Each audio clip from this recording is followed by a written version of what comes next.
Halo teman-teman, apa kabarnya nih? Semoga kabar teman-teman pada malam hari ini sehat walafiat, luar biasa, dan sangat bahagia ya.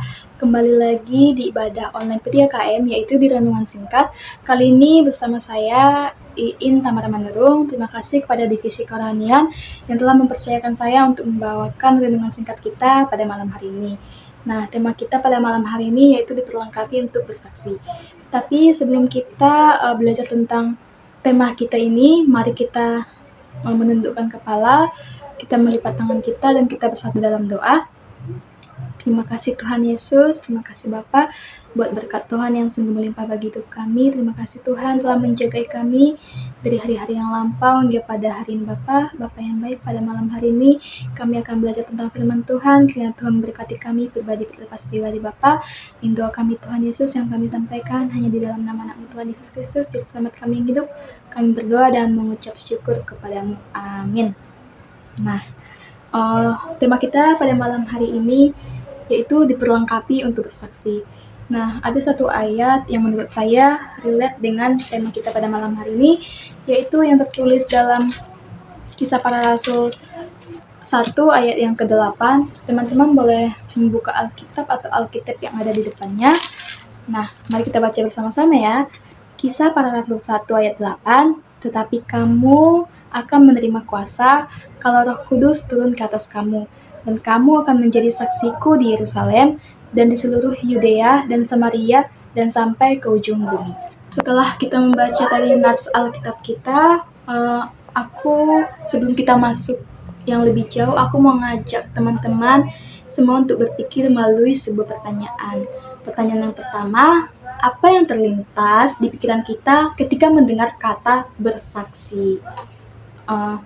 Mungkin ada yang berpikir, saya harus berkhotbah. Mungkin ada juga yang berpikir, saya belum bisa bicara di depan banyak orang. Bahkan mungkin ada yang berkata, saya masih banyak kekurangan. Bagaimana mungkin saya dapat menjadi saksi Tuhan? Kalau itu yang kita pikirkan, berarti kita sama seperti murid-murid Yesus. Mereka juga pernah takut, pernah bingung, atau merasa tidak sanggup.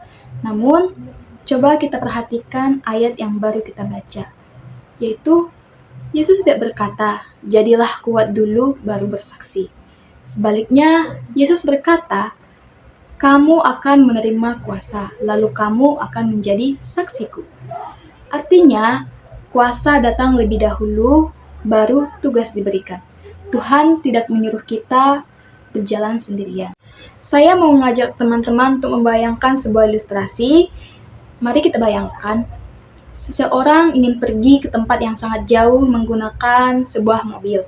Nah, mobilnya ini bagus, mobilnya masih baru, atau bannya masih bagus lah pokoknya, atau bannya masih baru, mesinnya juga masih sempurna dan masih sangat baru. Tetapi ada satu masalah. Nah, kira-kira apa nih?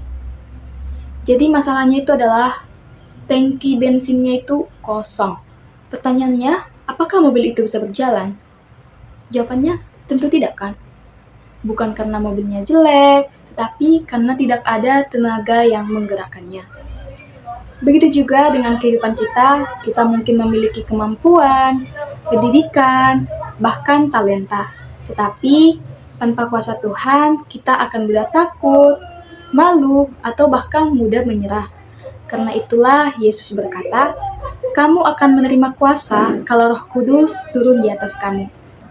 Nah, kemudian pertanyaan yang kedua itu adalah, lalu apa sebenarnya arti dari diperlengkapi? Seringkali kita mengira diperlengkapi berarti Tuhan memberikan semua apa yang kita inginkan. Padahal bukan itu. Diperlengkapi berarti artinya Tuhan memberikan apa yang kita butuhkan untuk melakukan kehendak-Nya. Musa merasa tidak pandai bicara, Yeremia merasa dirinya terlalu muda, Gideon merasa dirinya paling kecil, tetapi Tuhan memilih mereka karena mereka hebat. Tuhan memilih mereka lalu memperlengkapi mereka. Hal yang sama juga berlaku bagi kita.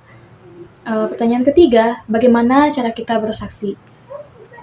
Mungkin kita selalu membayangkan bersaksi itu selalu tentang berkhotbah, atau bagaimana cara kita berkhotbah seperti itu.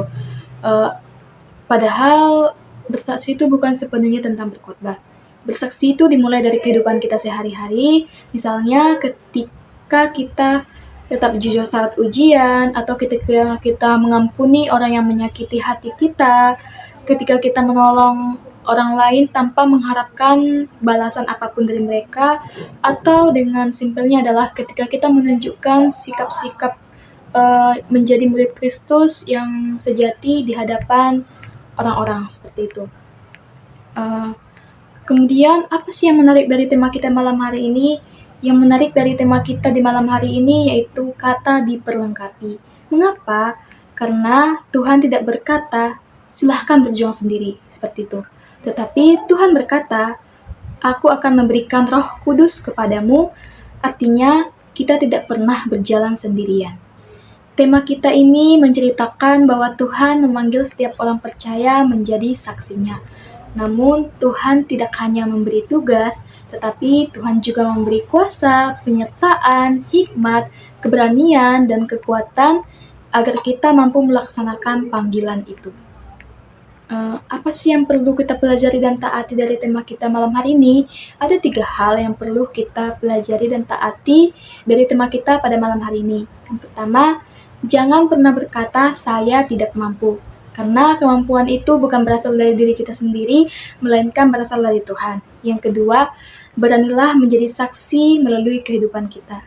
Bukan hanya lewat perkataan, tetapi juga melalui sikap dan karakter kita, dan kasih kita kepada sesama kita. Yang ketiga itu, atau yang terakhir adalah tetaplah hidup dekat dengan Tuhan.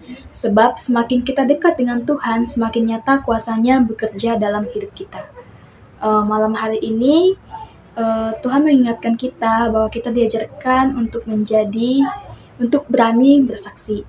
Berani bersaksi bukan karena kita merasa paling pintar, bukan merasa paling suci, atau bukan karena kita paling hebat, tetapi karena Tuhan sendiri yang telah memperlengkapi kita. Diperlengkapi berarti dipersilahkan oleh Tuhan dengan segala sesuatu yang kita butuhkan supaya hidup kita menjadi bukti tentang Yesus Kristus. Maka jangan takut ketika Tuhan ingin memakai kita, karena Tuhan yang telah memanggil, maka Tuhan juga yang akan menguatkan kita. Kiranya melalui kehidupan kita, keluarga, teman-teman kampus, dan orang-orang di sekitar kita dapat melihat Kristus yang hidup di dalam diri kita masing-masing. Amin. Nah, sekian renungan firman Tuhan yang bisa saya sampaikan. Ada kurangnya saya mohon maaf. Mari kita tutup renungan singkat kita pada malam hari ini. Kita bersatu dalam doa. Terima kasih Tuhan Yesus, terima kasih Bapa buat berkat Tuhan yang sungguh melimpah bagi hidup kami. Terima kasih Tuhan Yesus. Kiranya Tuhan Yesus, apa yang telah kami dengarkan, apa yang telah kami pelajari Tuhan Yesus, dapat kami terapkan dalam kehidupan kami masing-masing Tuhan. Kiranya Tuhan Yesus, kami dapat menjadi saksi Tuhan dimanapun kami berada, sehingga kami dapat mencerminkan sikap dan karakter kami yang sesuai dengan ajaran Kristus di tengah-tengah dimanapun kami berada. Tuhan Yesus yang baik, doa kami Tuhan Yesus, kiranya Tuhan Yesus memberkati kami dalam segala aktivitas kami yang akan kami lakukan mulai hari ini dan sampai selamanya Tuhan. Kami serahkan semuanya dalam tangan pengasihan Tuhan. Banyak dosa dan pelanggaran telah kami perbuat Tuhan, hapus kali itu Tuhan, agar kami selalu layak di hadapan-Mu. Doa kami Tuhan yang kami sampaikan hanya di dalam nama-Mu Tuhan Yesus. Kami berdoa dan mengucap syukur kepada-Mu. Amin. Nah, sekian renungan singkat kita pada malam hari ini. Bye-bye, shalom. Kasih-Mu tiada